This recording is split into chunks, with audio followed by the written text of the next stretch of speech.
Thanks so much for joining me today. We're talking about the National Day of Prayer, and it has been a difficult, challenging year, painful year to say the least, with so many different crises, whether it is talking about race, um, politics, and of course the pandemic.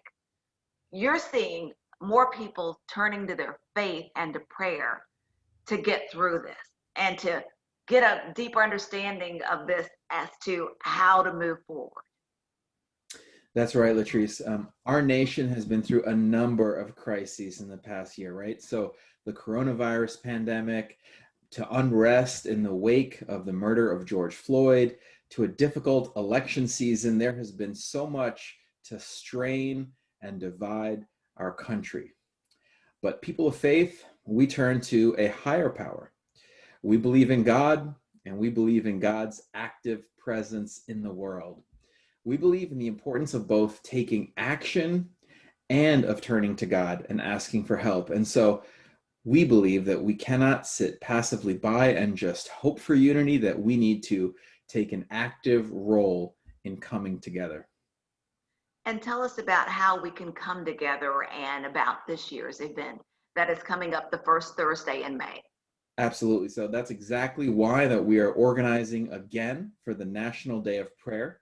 It's on May 6th, and we're calling for a public display of both unity and humility, acknowledging our need for God and for one another. So we're inviting everyone to come together with us and pray, and that'll be Thursday, May 6th at the Hamilton County Courthouse.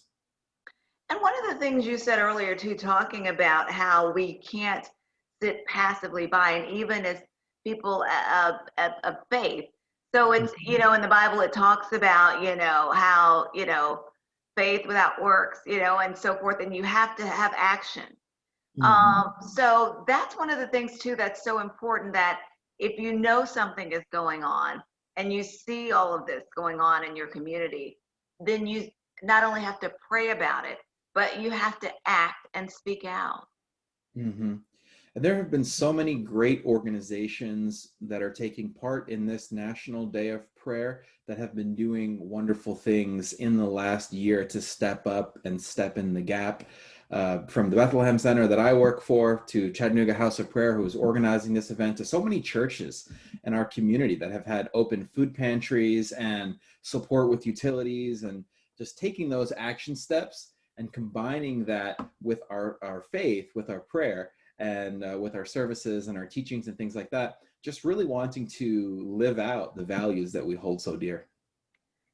And one of the things that is always so powerful about days like this is the fact that you have so many people from so many diverse backgrounds come together, whether you're Black, white, Asian, Hispanic, whether you are Republican, Democrat, or independent.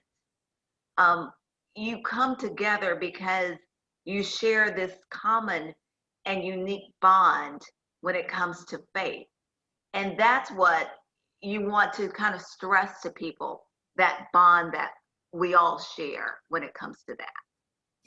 So absolutely right. That unity is the key. So we want people to come together with open hearts, lay anything aside that might divide us, and just people of all backgrounds come together and just turn to God, ask God for his favor and his blessing upon us.